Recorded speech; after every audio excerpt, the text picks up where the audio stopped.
Thank you and welcome to the show this morning. The topic this morning is Peace Ambassadors USA. And we have to talk about Peace Ambassadors USA, Mr. Arafat, Mr. Arafat, who is the Executive Director of Peace Ambassadors USA, as well as the founder of that organization. Mr.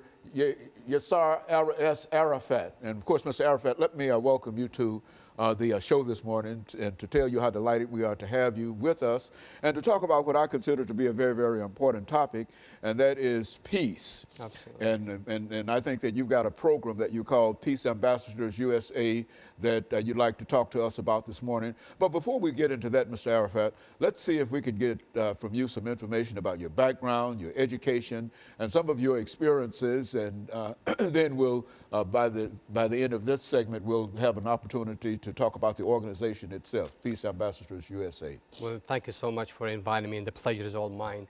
My name is YAsSER Arafat. I was born in Yemen originally. I came as a teenager to Brooklyn Heights, New York. And in '95, I came to Nashville, Tennessee, and it's been home since. I worked at the Metropolitan Public Schools as an ESL parent liaison for a few years. And then I became the Director of Education and board member of the Islamic Center of Nashville, the one on 12th Avenue, until 2010. We established another Islamic Center called the Islamic Center of Tennessee, and I was one of the main founders and vice president. And then 2012, we started the initiation and the beginning of the establishment of Peace Ambassadors USA.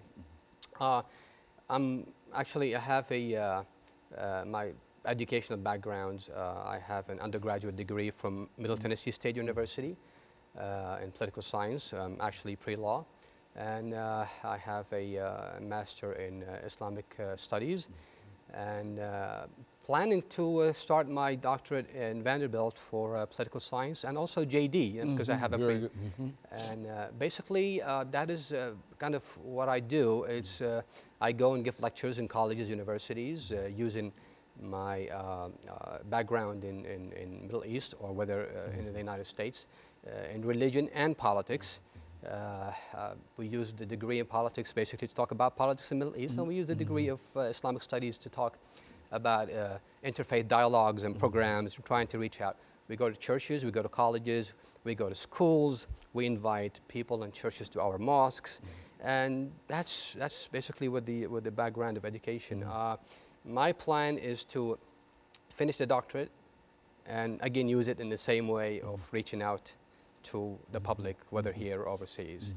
The religious background gave me the chance to also become as we call in Arabic, khatib. I give Friday sermons.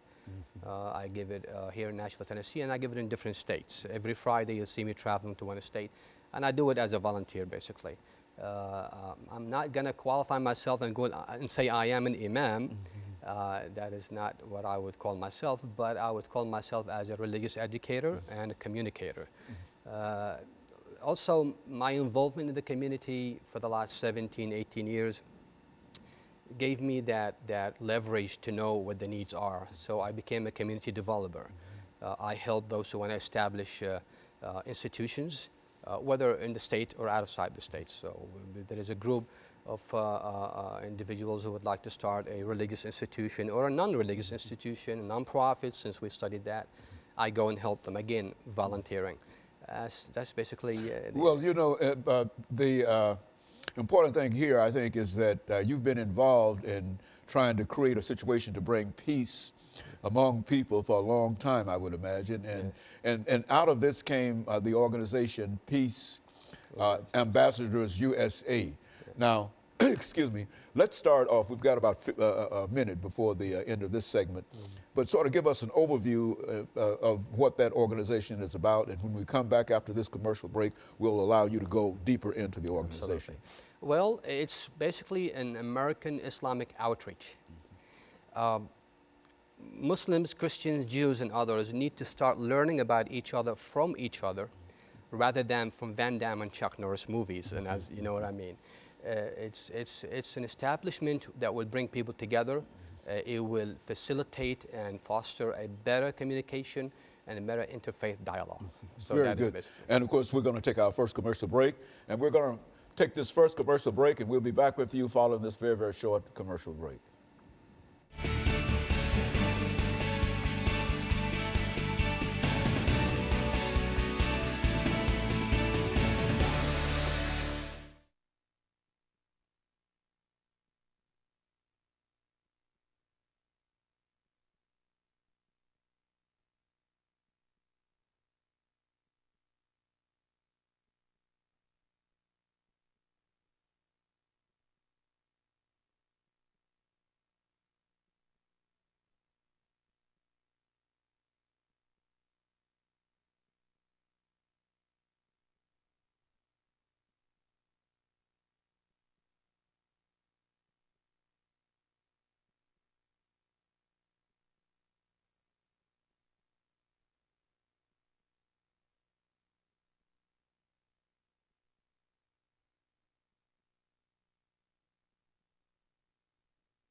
Thank you and welcome back to the final segment of the show for today.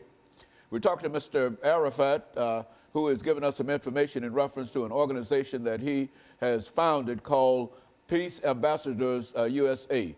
And Mr. Arafat, let me welcome you back to the second segment of the show for today. I think I might have said the third segment, but through the second segment of the show for today, and to let you have about 6 or 8 minutes to talk about this organization that you are the founder of, as well as the executive director, and give us some idea in terms of what you expect to accomplish and how that idea came to you, and et cetera, all in 8 minutes. Yes. Basically, after 9/11, it was a changing factor to a lot of people. It really taught us the essence and the importance of communication. We remember before 9/11, we used to go to churches and colleges and reach out and do interfaith programs. And after 9/11, a lot of members of my community were really afraid of what the consequences would be. But the amusing thing that happened is that we had a lot of cooperation and solidarity from the community, where we had the front door of our Islamic center full of flowers and roses and greeting cards standing by us and acknowledging that we had nothing to do with 9/11. Now, that was the beginning of what made me really think about this project. But really, what brought it up to the time for it to be initiated was in 2008. I was an undergraduate student at Middle Tennessee State University, and we had a class of English literature. And the professor, and this is what I do usually, I always reach out, go to school, and whenever I meet a professor, I give him some information about my background, my history, and this is what I'm used to do. So I gave it to him, and the next class, he said, "Mr. Arafat, can I have a few minutes?" I said, of course. So he started asking me questions, and I answered those questions. I was pleased that he did. Second class, Mr. Arafat, can you got a few more minutes? I said, of course. And basically, every class, we sit down for 5 to 10 minutes to talk about Middle East, religion, and on. I was surprised that in the middle of the midterm exam, he chose one of the topics which we talked about, which was women in Islam. I was so pleased that he did. And I wanted to give the presentation about it, but someone else ended up taking it. I said, well, that is what happened. When the time came for that presentation to take place, the person who took over this topic stood up, but didn't do a good job, basically. And instead of talking about women in Islam, that person talked about women in Saudi Arabia. So the professor said, stop.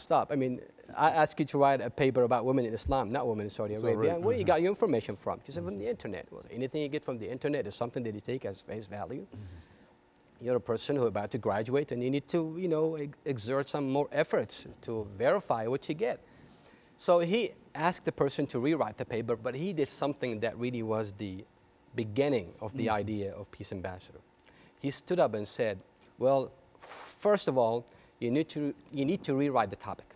Second, for your information, women in Islam were given their rights 1,400 years ago. Rights that only were given to you 60 years ago, and you're still fighting for it. You need to learn to understand and differentiate between what some Muslims do and what their religion teaches.